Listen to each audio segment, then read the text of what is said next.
نہیں کرنا ہے تمہارے لیے تو تمہارے پیغمبر کی زندگی اور میری اور آپ کی ماں خدیجہ اور عائشہ کی زندگی کافی ہے، اسی پہ عمل کر لو، گھروں میں سکون رہے گا، چین رہے گا، امن رہے گا۔ لیکن ہم اس سے ہٹ کر جئیں گے تو میری بہنوں، میری ماؤں، میرے بھائیوں، اپنے گھر کا امن خراب ہوگا، اپنے گھر کا چین چلا جائے گا، سکون چھن جائے گا، بیٹھے کہیں ہو دماغ کہیں لگے گا۔ اس لیے میں چاہتا ہوں اسلام کے مقدس جیالو جوانو تم بھی سن لو، لیکن ہاں ایک بات اور بھی سن لو، حضور کے نکاح میں خدیجہ آئی ہیں نا تو حضور اتنا پیار کرتے تھے حضرت خدیجہ سے، اتنا پیار کرتے تھے، اتنی محبت کرتے تھے خدیجہ سے۔ جب مصطفیٰ جان رحمت صلی اللہ علیہ وسلم کی وہی خدیجہ جن خدیجہ نے حضرت فاطمہ جیسی بیٹی کو جنم دیا ہو، وہ خدیجہ جب دنیا سے گئی تھی اس کے بعد اور ازواج حضور کے نکاح میں آئیں۔ ایک دن حضرت خدیجہ کا ذکر چل رہا تھا، ازواج بیٹھی ہیں، ام المومنین سیدہ عائشہ صدیقہ بھی ہیں، مصطفیٰ جان رحمت کی بیوی، ہم مسلمانوں کی ماں ہے عائشہ۔ ان عائشہ کے سامنے مصطفیٰ جب بھی ذکر ہوتا تو اپنی خدیجہ کو یاد کرتے، عورتیں برداشت نہ کر پائیں، کہنے لگی یا رسول اللہ مجھ جیسی کنواری عورت آپ کے نکاح میں آئی ہے، اس کے باوجود اس تم بوڑھی عورت کا تذکرہ ہر وقت کرتے ہو، اس وقت ہر وقت اسے یاد کرتے ہو، ہر وقت کلمات خیر سے اس کا ذکر کرتے ہو۔ مصطفیٰ جان رحمت کے چہرے کا رنگ تبدیل ہوا، مصطفیٰ جان رحمت خاموش ہو گئے۔ ایسا لگا، حضرت عائشہ کہتی ہیں جب نبی کو غضب کی حالت میں میں نے دیکھا تو مجھے لگا کہیں ایسا نہ ہو آسمان پھٹ جائے، زمین ہمیں نکل جائے۔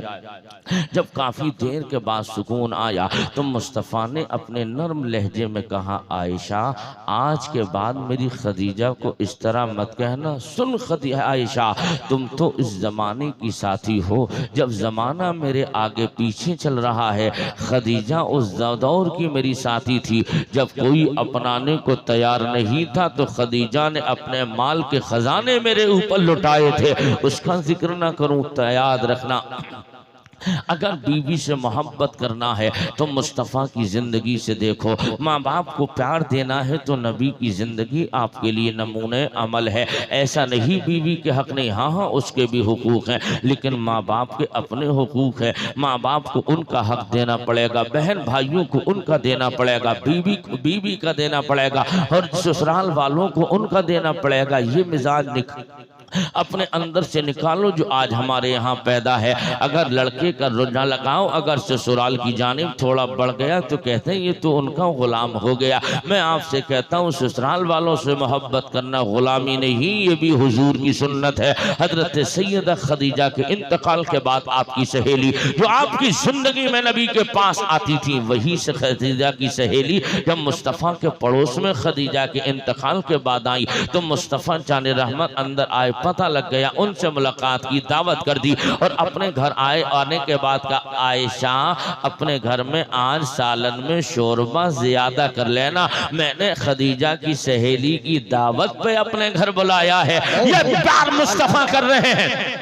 یہ غلامی نہیں، حضور کا طریقہ ہے، اس کو غلامی نہیں کہا جاتا ہے۔ آقا نے ان کو بلایا، گھر بلایا، دعوت کی، کھلایا پلایا، جانے لگی۔ عائشہ نے کہا آقا اس قدر پیار کیا آپ نے، گھر میں اندر داخل کیا، پھر رخصت کیا، کس لیے؟ کہا عائشہ تجھے پتہ نہیں یہ میری خدیجہ کی زندگی میں آتی جاتی رہی اور خدیجہ ان کو بڑا پیار کرتی تھی، تو آج آئی ہے اور خدیجہ ان میں موجود نہیں ہے تو کہیں اس کے دل میں یہ خیال نہ پیدا ہو جائے اگر سہیلی خدیجہ ہوتی تو پیار کیا جاتا۔ خدیجہ کی چادیں آتی تو میرے نبی نے ارشاد فرمایا عائشہ اس لیے پیار کیا گیا، یہ خدیجہ کی زندگی میں ان کا آنا جانا تھا، یہ آتی رہی جاتی رہی، لیکن آج خدیجہ نہیں ہے اور یہ آئی ہے، انہیں اتنا پیار دیا کہ جب انہیں سکون ملے گا،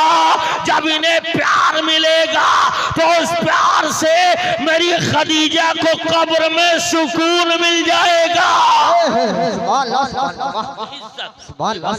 یہ مصطفیٰ ہر انسان کا حق اس کے وقت میں اسی کو دے رہے ہیں، لیکن ہم نے مزاج بدل دیا، اپنے پیغمبر کی زندگی کو پس پشت ڈال دیا، ہم بھول گئے حضور کی زندگی کیا ہے جس کے نقصان ہمیں اٹھانا پڑ رہا ہے۔ گھر گھر میں تنازع ہے، گھر گھر میں پھوٹ پڑی ہوئی ہے، باپ بیٹے سے بولنے بولنے کو تیار نہیں، بیٹا باپ سے بولنے کو تیار نہیں، بھائی بھائی سے بولنے کو تیار نہیں۔ یاد رکھ لینا یہ تمہارے نبی کی زندگی نہیں ہے۔ جب سب کے حقوق وقت پر ادا کیے جائیں گے تو گھروں میں نفرتوں کا ماحول نہیں، محبتوں کا ماحول ہوگا۔ سب کو محبت اسی کے انداز میں اسے واپس کرو، یہی تمہارے نبی کی زندگی ہے۔ قرآن کہتا ہے لقد کان لکم فی رسول اللہ اسوۃ حسنہ، تمہارے لیے تمہارے نبی کی زندگی بہترین نمونہ ہے۔ حضرات اسی نبی کی زندگی کو اپنی زندگی میں شامل کرو۔ بیٹیوں حالات پرخطر ہیں، اپنے گھروں کا کلچر اسلامی بناؤ، پردے کا ماحول پیدا کرو۔ گلی گلیاروں میں، بازاروں میں، دروازوں پہ آپ کو کھڑے ہونے کی ضرورت نہیں، آپ پردے میں رہنے کی چیز ہو، پردے میں رہو۔ آپ کی جوانوں ضرورت ہے جب گھروں سے نکلو راستوں میں چلو تو مصطفیٰ نے نظریں نیچی کرنے کا پیغام تمہیں دیا ہے، اپنی نظریں جھکا کے چلو۔ بیٹیوں تم پردے میں رہو، اور یاد رکھ لینا اگر تمہاری بچیوں کے پاس میں موبائل ہو، خدارہ ان موبائلوں کو اپنی بیٹیوں کے ہاتھوں سے چھینو، اس لیے کہ ان بچیوں کے پاس موبائل کی کوئی ضرورت نہیں، ورنہ ہم دیکھ رہے ہیں رات کے 2 بجے 3 بجے 4 بجے جب گاؤں سے جلسوں میں سے جاتے ہیں تو ہم دیکھتے ہیں گاؤں کے تالاب پہ کنارے لوگ کھڑے ہو کے بات کر رہے ہیں رات کے 3 بجے، کوئی اسکول کی باؤنڈری کا سہارا لے کر وہاں فون پہ لگا ہوا۔ سمجھ میں نہیں آتا کیا ہو گیا معاشرے کو، ہماری بچیاں کیا کر رہی ہیں، ہمارے جوان کیا کر رہے ہیں۔ اور یاد رکھ لینا ان باپ کو بھی شرم آنی چاہیے، ان ماں کو بھی شرم آنی چاہیے، جس کی